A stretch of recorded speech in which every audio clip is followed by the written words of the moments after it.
पण एक खूप छान स्ट्रक्चर आहे खाली गेल्यावरती.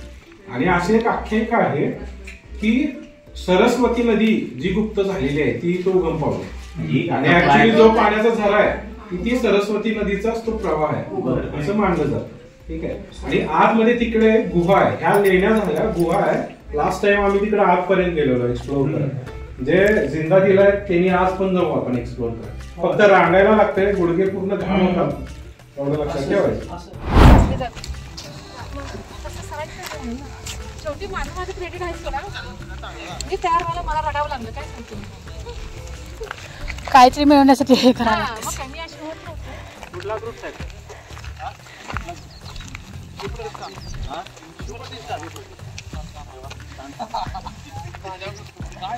कुठल्या इथल्याच गावातला आहे की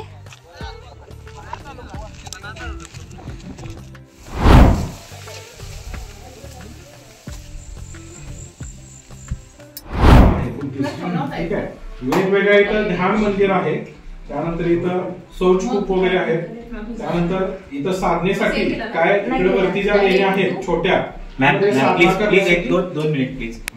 त्यामध्ये साधना करण्यासाठी लोक त्या काळी बसायचे. हे इथं त्यांचं लिव्हिंग वगैरे असायचं. ठीक आहे. आणि ह्या इकडे एक्झॅक्ट कोणाला ते स्पॉट झालेलं नाही, माइट बी एखादा ASI ऑफिसर.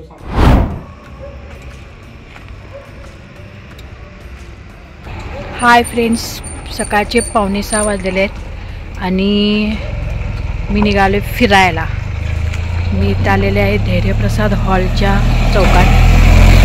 मी जाणार आहे पन्हाळ्याला, बांदिवडी पन्हाळा. तिथे मी तुम्हाला पावनगड आणि मसाई पठार हे दाखवायला तुम्हाला नेणार आहे आणि त्यासाठी मी इथं आलेले आहे. आणि सकाळचे 5:45 वाजल्यात. पहाटे 4:30ला उठून मी सगळं आवरून आलेले आहे. आता तुम्हाला मी हे सगळं फिरवणारच आहे आणि त्यासाठी तुम्ही माझ्याबरोबर संपर्कात राहा आणि आपण ह्या ट्रॅकचा आनंद घेऊया.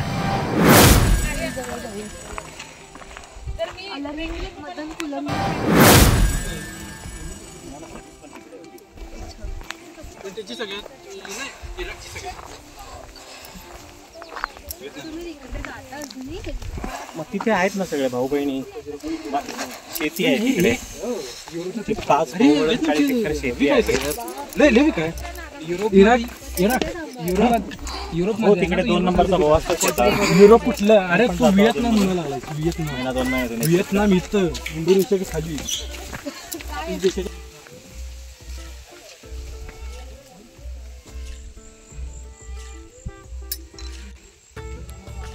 काय काय ब्लॉगमध्ये म्हणतात ही सरस्वती.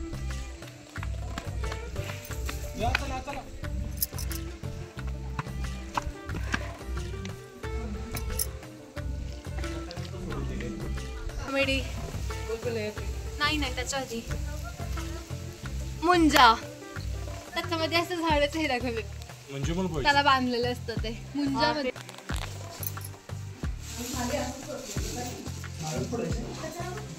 या की मॅडम जी या.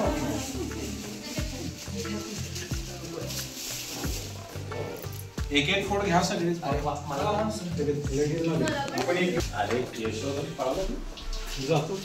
Good morning.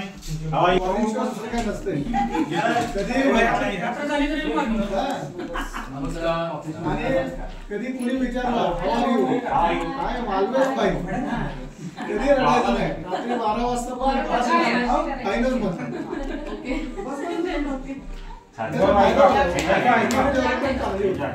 निगेटिव्ह जवळ येत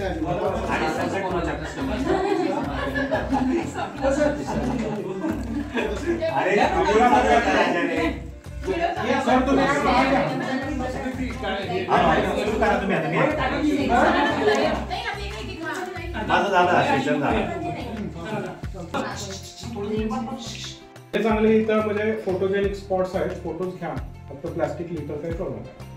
आणि म्हणजे खूप प्राचीन आहे. आणि हे जे पिलर्स आहेत हे आता तयार केलेले आहेत ऍज अ सपोर्ट म्हणून. ओके. आणि लॅटरायटिक रॉक्स आहेत हे सगळे, त्यामुळे इथं कार्विंग व्यवस्थित पद्धतीने त्यांनी त्या काळी केलेलं आहे. आणि आम्हाला पण माहिती आहे म्हणजे पलीकडं अशी एक सीट आहे छोटंसंच असं त्यांनी एक गुहा तयार केली आणि त्यामध्ये काहीतरी असं चौकोन आहे. Might be is there deity or something we don't know. कुठे पण दाखवू. ह्या इकडे तुम्ही आता फोटो काढला ना त्याच्या तिकडेच आहे. अच्छा, पण ती पहिल्यांदा बघितली ना तुम्ही म्हणाला ते अर्ध करायचं. सो असं आहे. आता आपण काय करू, एक प्रत्येकानं फक्त आपलं नाव, गाव आणि आपण काय करतोय आणि ट्रेकिंगचा अनुभव फास्ट मध्ये सांगायचं. जास्त वेळ नाही घ्यायचा. ठीक आहे. नाव, गाव, आपण काय करतोय, आतापर्यंत काय ट्रेक्स केलं सांगा. सुरुवात कुठून करूयात आपण? हा, प्रोफेसर पैठणे सर करूया. मोस्ट एनर्जेटिक इकडे येऊ. माझं नाव गोविंद नारायणराव पैठणे. मूळचा मी मराठवाड्यातला आहे. बऱ्याच लोकांनी ते ओळखलेलंच आहे. खूप छोटं गाव आहे आमचं पोरसाव. बरंच लांब आलो आणि बरंच लांब येण्यासाठी कारणीभूत समोर आहे. कारणीभूत असं म्हटलं, भूत फक्त शब्द घेऊ नका. खरोखर तिच्यामुळेच मी इकडे आलेलो आहे. आमचं लग्न ठरल्यानंतर मी तिकडे म्हणजे राजीनामा दिला. तिकडे सर्व्हिस होती माझी हिंगोलीला परमनंट. अरे वा, किती मोठा सॅक्रिफाईस. तो जॉब सोडला, मी इकडे आलो. हा शब्द लक्षात ठेव, सॅक्रिफाईस केलेला तो दॅट वे. आणि मला वाटतं परिचय पुरे असा नंतर मी सांगत राहील. जॉब कुठे केला इथे? Padmaraje, princess Padmaraje junior college for girls, इथे मी व्हाईस प्रिन्सिपल म्हणून रिटायर झालो. त्याच्या आधी SM लोहियाला मी 12 वर्ष सर्व्हिस केलेली आहे. एकूण 36 वर्ष मी टीचिंग केल्यानंतर म्हटलं आता टीचिंग थांबवा आणि थोडंसं आजूबाजूला पाहू. सरांची आमची गाठ पडली. ॲक्च्युली मी रॅपलिंग वगैरेला येऊन गेलेलो आहे. सरांनी काल फोन केला आणि शेवटी आपल्या हृदयात माणूस असतो आणि ज्यावेळेला माणूस साथ घालतो त्यावेळेला यावं लागतं. म्हणून मी आज आलेलो आहे. प्रसाद सर, यशोधन, आमची घनिष्ठ मैत्री झालेली आहे. आता तुमच्या सगळ्यांच्या बरोबर पण होती आहे. त्याच्यामुळे या ग्रुप बरोबर मुद्दाम आज मी आलो. म्हणजे आज काल रात्री आमचं ठरलं. किती वाजता सरांनी फोन केला मला वाटतं त्यावेळेला तिथून पुढे पण आमचं सर आणखीन एक स्किल आहे, ते बासरी खूप छान वाजवतात. ते वाजवण्यावरती मजा आलेली आमची पहिल्या बॅचला. आज आणले मी बासरी. एकूण आम्ही 59 जण होतो पहिल्या बॅचला वाजवत आहे. आता सिरियसली शेवटी एंड चलो नेक्स्ट. Yes sir.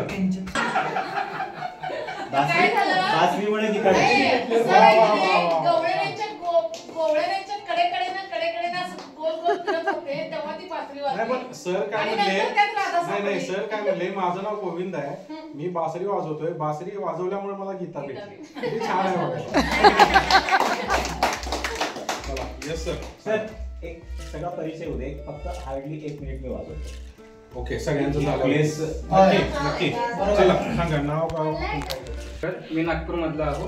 मी इथं आता BTech सेकंड इयर करत आहो आणि माझं फर्स्ट टाइम आहे मी इथं ट्रॅकिंग वगैरेसाठी आलो. यशोधननं मला सांगितलं का याचं म्हणजे फॅमिलीमध्ये ट्रॅकिंग वगैरेचे इव्हेंट्स वगैरे करतात, तर मी त्यासोबत असंच न्यू एक्सपिरियन्स म्हणून घ्यायसाठी आलो. इंजिनियर व्हॅल्युअर आणि ॲडव्होकेट आहे. सांगली कोल्हापूरला बिझनेस आहे. सरांची माझी गाठ एका फेटेवाल्यामुळे पडली. बरेच ट्रेक केलेत मी. रायरेश्वरचं केलं, रायगडचे 3 केले, चांदोलीचं केलं आहे, पन्हाळा पावनखिंड 7 वेळा केले, कुराईकडे केले, बरेच केले. तर ह्यावेळी वाईफला पहिल्यांदा घेऊन आलो. Shaunak come on. तुझं नाव सांग फक्त नाव अरे सांग. तू कितवीला आहेस आणि शाळेत? सगळ्यांना कोणाला माहित नाही तुझं नाव अरे, काय? ह्यांना माहित नाही. तुझं नाव काय? अरे मला नावच माहिती तुझं. शौनक.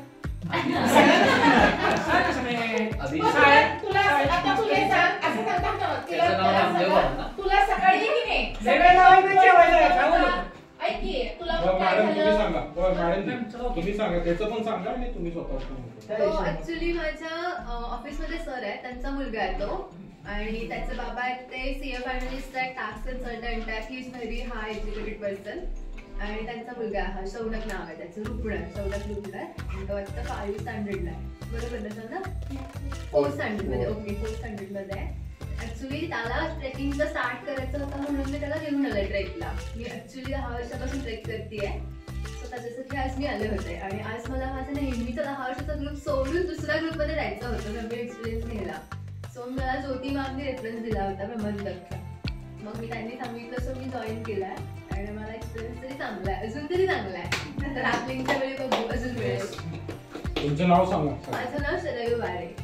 मी MBA स्टुडंट आहे आणि चार्टर्ड अकाउंटंटकडे जॉब करते सध्या. माझं नाव परशुराम कांबळे. मी लहानपणापासून ट्रेकिंग करतो आणि सध्या मी 20-25 वर्ष झाले कंस्ट्रक्शन लाईनमध्ये काम करत होतो. 2 वर्ष झालं आता माझं स्वतःचं चहाचं दुकान आहे. कंस्ट्रक्शन लाईन बंद केलेली आहे. थोडंसं उतरत्या वयामुळे माझं आता सध्या 45 एज चालू आहे. मग उतरत्या वयामध्ये त्रास होऊ नये म्हणून व्यवसाय केला. विजय सरांची माझी भेट झाली. त्या भेटच्या माध्यमातून मावी मित्र परिवार महिला आर्थिक विकास महामंडळ त्या माध्यमातून विजय सरांची माझी भेट झाली. आणि भेटीच्या माध्यमातून आमचं दोघांचं कॉम्बिनिकेशन जमलं आणि सरांचं आणि माझं इतकं नातं जवळचं झालं की मला कुणीतरी गुरु भेटला. आणि निश्चितपणाने मला हे ट्रेकच्या माध्यमातून एक चांगलं एक गुरु आणि तुम्ही सगळे भेटलेले मला सगळेच गुरु म्हणायला पाहिजेत, कारण त्यांच्या माध्यमातून मला नवीन नवीन काहीतरी शिकायला मिळतंय. म्हणून हा ब्रह्मंत ग्रुप अगदी चांगला आहे. सगळ्यांनी आवर्जून याच्यामध्ये या आणि तुम्हाला नवीन नवीन लोक भेटतील आणि मला याच्यातनं चांगलं चांगलं शिकायला मिळतंय म्हणून मी या ग्रुपमध्ये आलेलो आहे. कन्स्ट्रक्शन लाईनच्या ऐवजी आधीपासून चहा म्हणजे त्या लाईन मध्ये आतापर्यंत पंतप्रधान प्रत्येकाची वेळ असते. माझं नाव सदाशिव सावंत. मी पुण्यामध्ये बजाज ऑटोमधून रिटायर झालोय. गेली 10-15 वर्ष झाली तर सांगलीमध्ये माझं छोटंसं दुकान आहे. ट्रेकिंगची आवड कोविडपासून आहे. पुण्यात असल्यामुळं भरपूर किल्ले मी फिरलोय. जवळजवळ 150 किल्ले तर झाले. बापरे. 2 वेळा झाले. आणि आता वय माझं फक्त 65 आहे. त्यामुळं परत एकदा नव्यानं सुरुवात केली.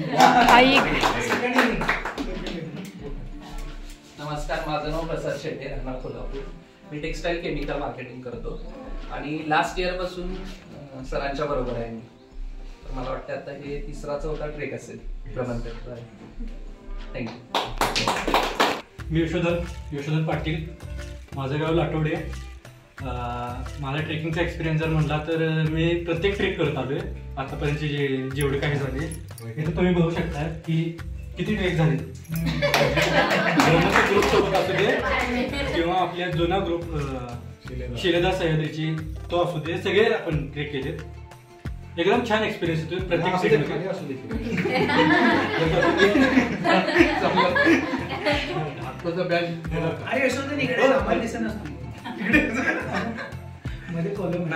छान ट्रेक. माहितच आहे आता सकाळपासून चाललंय फोटो सेशन.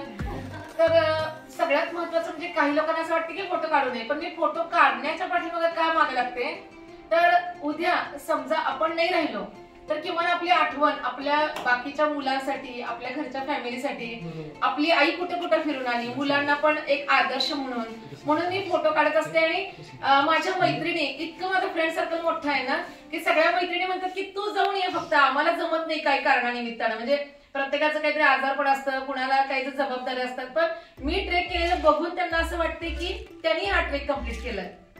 त्यामुळे मी फोटो काढून त्यांच्यासाठी रील्स किंवा त्यांच्यासाठी असे व्हिडिओ तयार करत असते. आणि स्टेटस आणि फेसबुकला मी टाकल्यामुळे माझ्या बऱ्याच मैत्रिणी अशा म्हणतात की तुझ्यामुळे आम्ही एन्जॉय करतोय असं वाटतंय, तुझ्यामुळे आम्ही जगतोय असं वाटतंय. म्हणजे असं मला ऐकायला सुद्धा मला खूप छान वाटतं, म्हणून मी फोटो सेशन जास्त करते. मॅडमने एक किस्सा मला सांगितलाय जो की कोणाला सांगितलाय, सांगू का? हा सांगा की सर. नक्की सांगू? हो नक्की सर. मॅडमांना मी म्हणलं का फोटो काढता तुम्ही? तर मॅडमांनी मला काय म्हणलंय की व्यक्ती वागल्यावरती रड गाणं सुरू होतं, म्हणजे सगळे दुःखात असतात. मी माझ्या मुलग्याला नवऱ्याला पण सांगितलंय, घरच्यांना पण सांगितलंय की मी ज्यावेळेस एक्सपायर होईन तर माझ्या 12व्या दिवशी माझं एक मोठा टीव्ही लावून किंवा LED स्क्रीन लावून माझ्या रील्स प्ले करायच्या. बरोबर आहे. रडायचं नाही. मी किती लाईफ जगली आहे, सगळ्यांना हसत जगले, हसतच सगळ्यांमध्ये नेहमी राहणार आहे, असं त्यांचा एक त्यामागे थॉट प्रोसेस. पण मी सांगितलं नाही मुद्दाम की तुम्हाला कशाला म्हणजे एन्जॉय तुम्ही करायला नाही, मग माझं ते कशाला बस रडगाणं म्हणजे शेवटचं तुम्हाला सांगून बोललेले. पण मी सरांना बोलले होते एकदा की मी मेल्यानंतर सुद्धा सगळ्यांनी म्हणलं पाहिजे की खरंच सारिका लाईफ जगली. पण परत येणार झाले आणि त्यामुळं मानसिक दृष्ट्या सुद्धा मी चांगली झाली. पहिला शारीरिक आणि ह्यांच्यासारखे भाऊ भेटले त्यामुळं आणखीन एन्जॉय करायला लागले. आरकाठी कुठे घातली नाही ना. आमच्या वाईफ खूप मॅच होतात. आणि तुम्हाला तो एक गोष्टी सर मी तुम्हाला सांगितलंय, मी फक्त एक प्रोफेशन म्हणून शिक्षक म्हणून सगळ्यांना सांगितलं, तर मी बिल्डर म्हणून पण काम केलंय किंवा म्हणजे कुठल्याही क्षेत्रामध्ये पोलीस स्टेशन असू दे, नगरपालिका असू दे, तहसीलदार कार्यालय असू दे, माझ्यासाठी असं डाव्या हाताचा खेळ आहे म्हणल्यासारखं. मी सगळ्या ह्याच्यामध्ये पारंगतून पुढे आलेले आतापर्यंत, कोणाला सोडलं. काय काम असलं की त्यांनाच फोन करायचा. नुसतं एस.आर. पाटील म्हटलं तरी पण लोक असं म्हणतात आतमध्ये थांबा जरा फोन करून थोड्या वेळाने तुम्हाला बोलवतो म्हणतात. म्हणजे एवढा दरार आहे. उद्याच येतो 4 काम.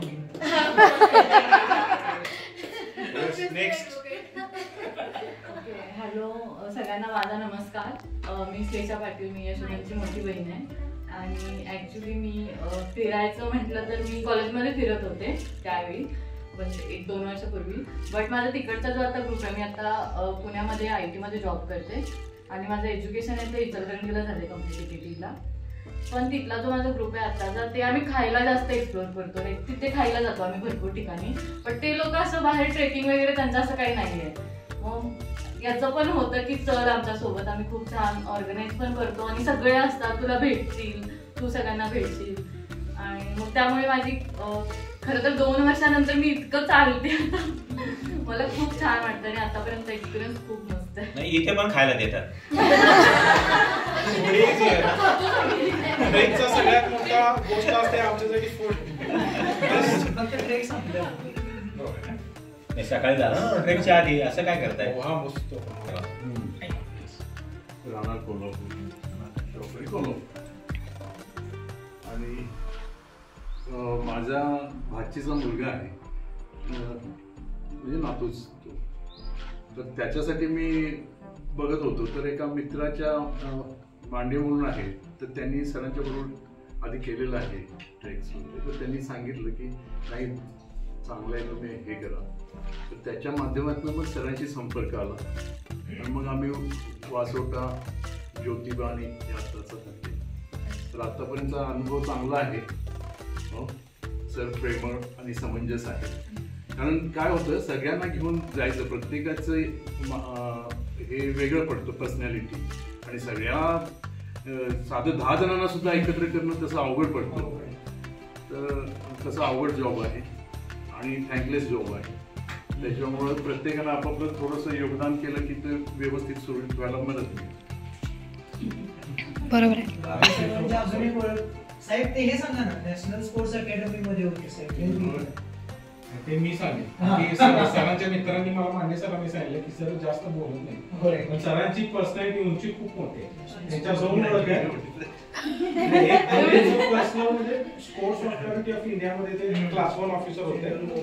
भरपूर म्हणजे स्पोर्ट्स मध्ये त्यांचं खूप मोठं योगदान आहे. ऑल ओव्हर इंडिया त्यांनी वेरियस पोझिशन्स वरती काम केलंय. सायमध्ये स्पोर्ट्स अथॉरिटी ऑफ इंडियामध्ये.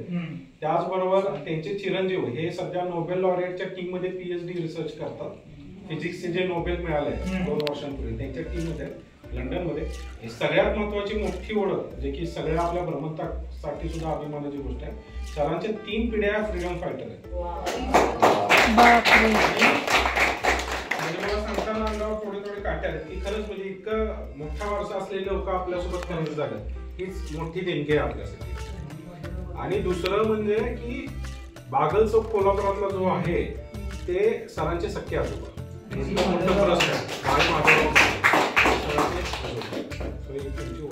पण ते सांगत नाहीत. कारण की आणि हेच ट्रेकला मी का सगळ्यांना या म्हणतोय, गावाकडे आपण बघतोय त्या मॉल्स मध्ये बघतोय, सिटीमध्ये 4-2 हजार मिळवत असतात, कुठं तर काहीतरी किरकोळ ओळखी असतात.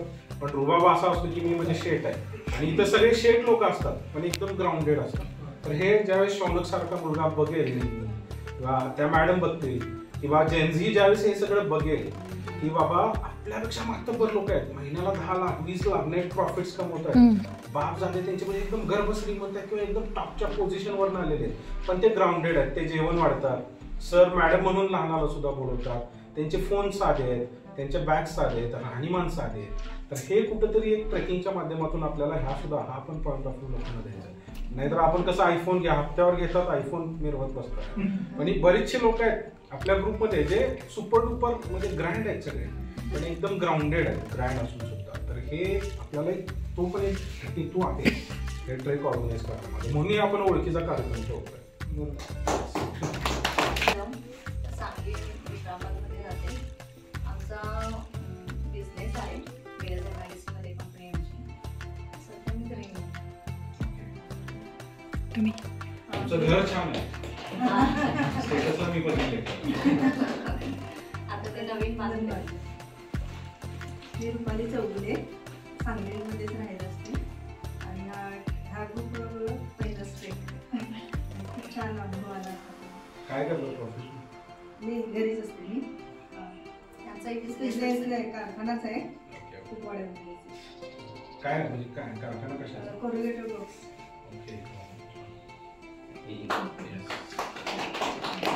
पाटील सांगलीचे त्या आम्ही मैत्रिणी आणि ह्या ग्रुपवर बरोबर पहिल्यांदाच ट्रेक झालेला आहे. पण छान वाटलं.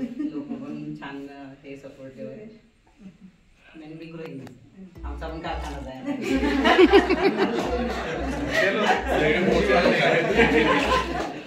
कारखानदार बघा कसे वळीला बसले. ते मॅट्रिक्स ओन करतात. आपण मॅट्रिक्स मध्ये काम करतो. Next madam. मी प्राची चौगुले. आता इंजिनिअरिंग करते DKTला 3rd year computer science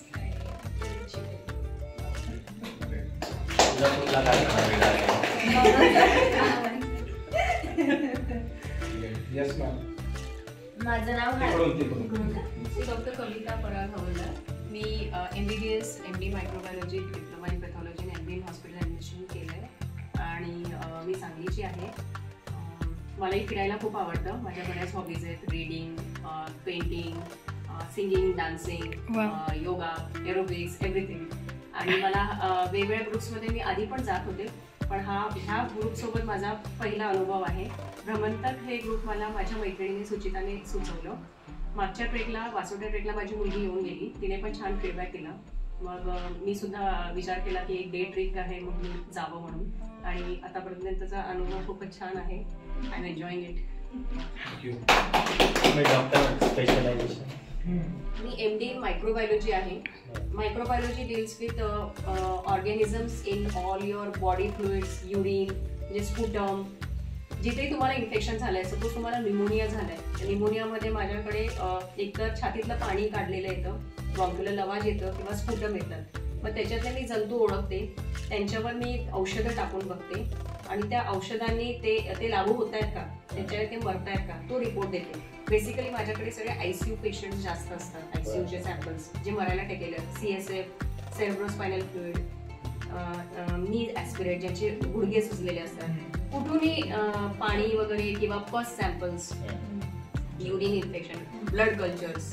private practice. हां, माझी स्वतःची लॅब आहे सांगली सिव्हिल चौकात, मायक्रोचेक लॅबोरेटरी म्हणून. आणि मी महापालिकेत पण ॲज अ मायक्रोबायोलॉजिस्ट अटॅच आहे.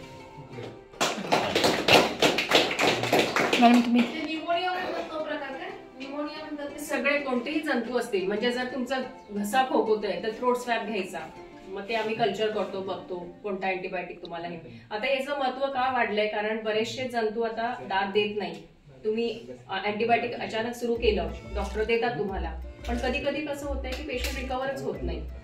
मग त्यांना ते सॅम्पल्स पाठवावे लागतात टू सी की कोणतं अँटीबायोटिक लागू होईल. मग आम्ही असं 30-32 प्रकारचे अँटीबायोटिक टाकते मी. मग त्याच्यातनं जे लागू होतं, ICU पेशंट्सला ते मरायला टाकलेलं, त्यांना एकच अँटीबायोटिक एक शॉट मध्ये पाहिजे असं ज्याच्यात ते अचानक रिकव्हर होतील.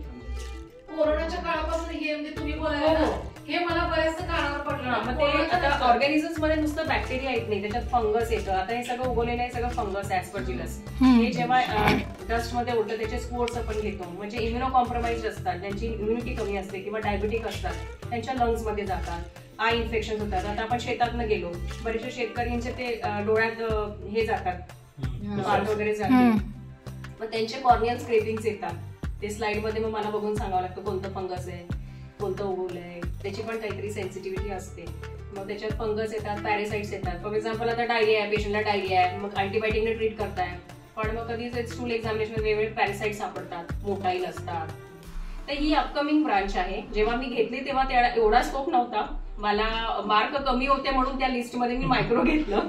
पण आता ती रिसेंट इयर्समध्ये खूप इम्पॉर्टन्स आला त्याला. ड्रग रेझिस्टन्समुळे बेसिकली ड्रग रेझिस्टन्स. म्हणजे माहिती खूप गरजेची होती. मॅडम तुम्ही जे 32 जे अँटीबायोटिक्स वापरता त्यातला 32 मध्ये जे होतात म्हणजे हा लागू सेन्सिटिव्हिटी पडतात की मग त्याच्यात वेगवेगळ्या क्लासेसचे अँटीबायोटिक्स जातात. सिफॅलोस्पोरिन झाले, अमायनोग्लायकोसाइड झाले किंवा मग पेनिसिलिन झाले, कार्बापेनेम झाले. मग ते खालून वरपर्यंत असतात. First generation, second generation, third generation, higher. म्हणजे लोक फारच ड्रग रेझिस्टंट असतात. फॉर एक्झाम्पल एखाद्या आयसीयू पेशंटचं काहीतरी ब्लड कल्चर आलं, त्याच्या ब्लडमध्ये असे जंतू आहेत की ते कोणत्याच याला रिस्पॉन्ड करत नाही. मग त्याच्यात ते मला कळतं ते हायर पण आम्ही टाकतो. मग त्याच्यात ते झोन्स मेजर करावे लागतात. मग ते क्लिनिशियनला कळवतो. ऍक्च्युली आमच्या रिपोर्टला वेळ लागतो 48 आवर्स. एक दिवस तर जंतू उगवायला जातो, अगारवर कल्चर करतो, दुसऱ्या दिवशी आम्ही सेन्सिटिव्हिटी टाकतो. असं 48 आवर्स नंतर म्हणजे साधारणतः 2 दिवसाचा रिपोर्ट येतो. आता ऑटोमेटेड मशीन्स पण आले आहेत, पण मी मॅन्युअलच करते. आणि मग त्याचं ते देतात, ते जे पर्टिक्युलर अँटीबायोटिकला तो रिस्पॉन्ड करतोय ते सुरू केलं की पेशंटमध्ये इम्प्रुव्हमेंट होते. बऱ्याच वेळा कोविडमध्ये तुम्ही ऐकलं सगळं तुम्हीच लीड करता, तरच ते पुढे ट्रीटमेंट येऊ शकते. तुमच्या रिपोर्ट शिवाय पुढे काय लावून ट्रीटमेंट हा ते देतात ना. म्हणजे ऍक्च्युली इनिशियली आधी कोणी असं करत नव्हतं. पेशंट आलं, फॅरेंजायटिस आहे, स्पुटम पुरुलंट आहे किंवा काहीतरी फिव्हर आलाय, अँटीबायोटिक सगळंच देतात, जनरल प्रॅक्टिशनर्स मध्ये देतात. पण जेव्हा हे कॉम्प्लिकेशन मध्ये जातात, फॉर एक्झाम्पल कोविड झाला, त्याच्यानंतर निमोनिया झाला, निमोनिया नंतर तो आयसीयू मध्ये गेला, मग आयसीयू मध्ये फंगल इन्फेक्शन बसलं किंवा दुसरा बॅक्टेरिया बसला छातीत आणि मरायला टेकला, मग सगळे पॅरामीटर डिटोरेट होत जातात. मग त्यावेळेस त्यांना ते सॅम्पल्स काढून पाठवावेच लागतात. कारण आता ह्या पेशंटला वाचवायचं म्हणजे याला कोणते अँटीबायोटिक द्यायचे हे मला माहित पाहिजे. ब्लाइंडली आपण काही करू शकत नाही. बरेच असं झालं सर, न्यूमोनियाला बरेच वाढले कोरोनामध्ये. न्यूमोनियालाच वाढले म्हणजे म्युकोरमायकोसिस, ऍस्परजिलोसिस वगैरे ते सगळं मी बघते. थँक्यू. मी गीतांजली गोविंद पैठणे.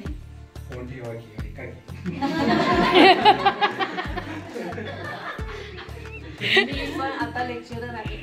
2 वर्ष रिटायरमेंटला राहिले, 2 वर्षांनी रिटायर होणार आहे. माझा विषय मॅथमॅटिक्स. मी सरांमुळे ब्रह्मंतक मध्ये आहे. कोणत्या शाळेत? मी कमला कॉलेजमध्ये. कोणत्या सरांच्या मध्ये विचार गोविंद सरांमुळे. आणि त्यांचे तुमचे पाठवलेले जे व्हिडिओ असतात ना ते मी बघितले त्यांच्या ह्याच्यात. त्यामुळे मला वाटलं की आपण पण जॉईन होतो. एकदा जॉईन होणार. म्हणजे मॅडम सरांनी सांगितलं की तुमच्यामुळे ते कोल्हापूरला काय किस्सा आहे? परमनंट जॉब सोडून माणूस येतो तिकडून इकडे विचारा ना ते.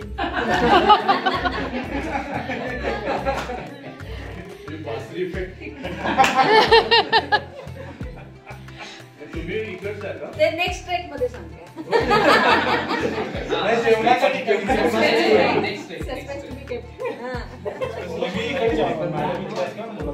मी कोल्हापूरची. नेक्स्ट. मी झोमॅटो रायडिंगचं काम करते. आणि आमचं युट्यूब चॅनल आहे कोल्हापूर खेडी म्हणून. मग त्यासाठी तुमचं ते ऍड बघितली ब्रह्मंतक म्हणून मी इथे जॉईन झाले. ट्रेक कितवा आहे काय? पहिलाच आहे. मिस्टरांच्या बरोबर फिरले मी बरेच वेळा, पण असं ट्रेकिंग म्हणजे सगळ्यांच्या समेत पहिल्यांदाच. आता झोमॅटोला असे आम्हाला डिस्काउंट स्पेशल मिळणार. फक्त पार्सल. अहो तुमच्या ओळखीचा आम्हाला काहीतरी फायदा झाला पाहिजे. चालेल की तुम्हाला 2 मिनिटात दिली. स्क्रॅच कोड असला की सांगू नका म्हणून. गपचूप एका मी ज्याच्या ऑर्डर मध्ये दुसरा टाकून द्यायचा. मी 2 मिनिट फक्त भ्रमंत. माझं नाव हर्षाली ऋषिकेश साळुंखे. ह्यांच्याकडून बरेचदा मी ट्रेकिंगचे किस्से ऐकलेत. आम्ही नेहमी पावनखिंड, पन्हाळा, मसाई पठारला नेहमी येतो, तेव्हा भरपूर वेळा ह्यांचे किस्से ऐकलेत. तेव्हा माझी पण इच्छा होती जी मी आज पूर्ण केली. ट्रेकिंगची फर्स्ट टाइम आहे माझं. मॅडम किस्से हा शब्द तर म्हणजे एक्सपिरियन्स ह्यांचे बरेच ऐकलेले.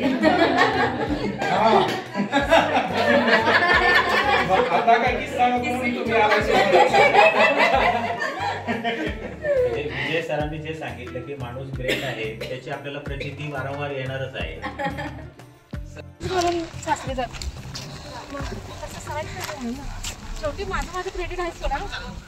मी तयार व्हायला मला रडावं लागलं, काय सांगते. काहीतरी मिळवण्यासाठी हे करावं हा, लागतं. मग काय मी अशी होत नव्हते. कुठला ग्रुप आहे?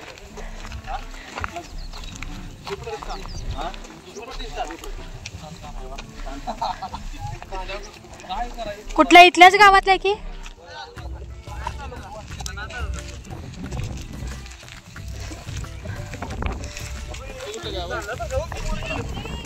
सांगली कोल्हापूर असं कोण आलंय?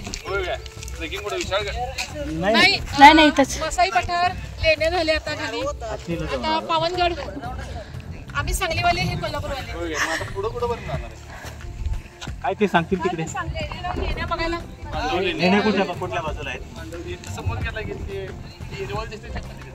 शिवप्रतिष्ठानचं ते 5-7 दिवस गडकोट किल्ल्याची मोहीम पण आहे आता. ती मोहीम आहे ती कुठल्या महिन्यात आहे? ती फेब्रुवारीमध्ये येणार आहे मी त्याला. कुठले कुठले गड किल्ले जाऊ नकोस मला माहिती.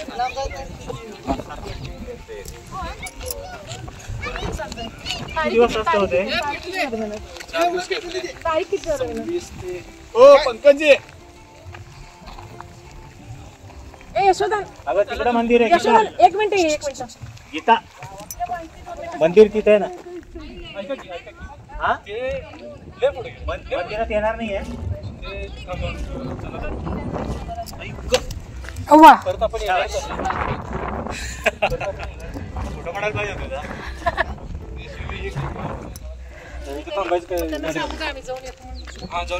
हो आहे का माहिती? पाटील मॅम या.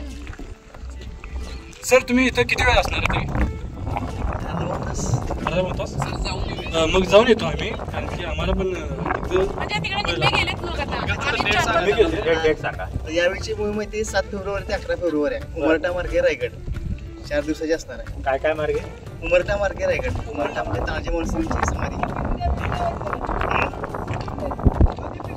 आणि या 4 दिवसामध्ये कसं असते, सुकं खायचं असते, शिजवलेलं काही खायचं नसते. 4 दिवसात आपल्या सोबतच न्यायचं असतं.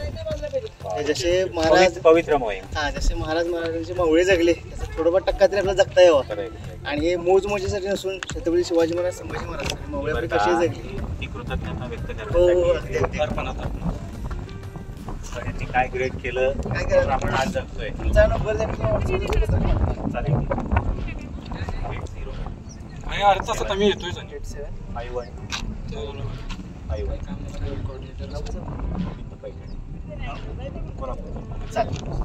Okay thank you. तुमचं काय नाव? राम.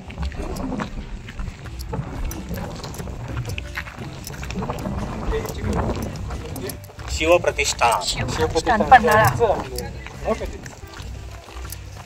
त्याचं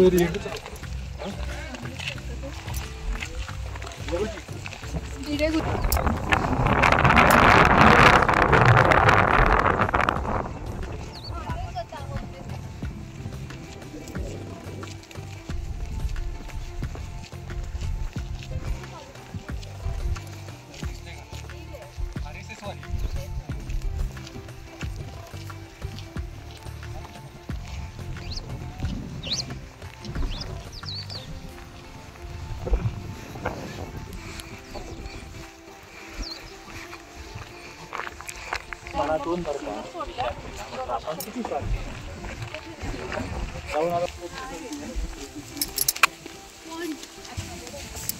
त्याच्यामुळे बरं का देवगिरी हा कडा कसा दिसतो, असा सगळा तासलेला आहे, कडक तासलेला आहे आणि खाली खंदक. ते वेडा मोहम्मद म्हणतात ना, त्यानं तो राजधानी केली. मोहम्मद गोरी त्यांनी राजधानी हलवलेली. परत इथे येईपर्यंत निम्म गाव मेलं त्याचं, निम्म सैनिक, आणि परत दिल्लीला गेला आणि थोडे मेले. त्याला वेडा मोहम्मद. आणि त्यानं त्याचं वडील एक लढाई जिंकून आले, त्यांच्या सन्मानार्थ मोठा शामियाना, म्हणजे त्या काळचा तो सगळ्यात मोठा शामियाना होता. हत्ती वगैरे खूप ग्रँड होतं. आणि वडील वजनात आले,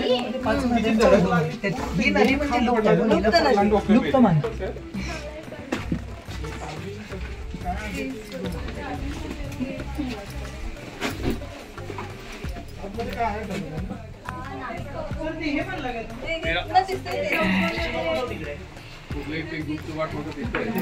काय नाही आहे इथे काय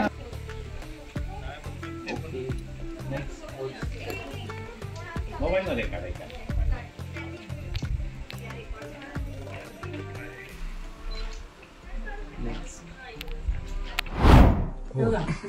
हो हो इकडे बॅक साईड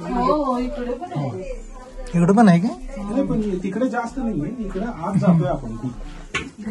हा होय होय आहे का? होय. ते केव्ज आहेत, मे बी त्यावेळी सेफ्टीसाठी त्यांनी डिझाईन केलं असावं. बरोबर.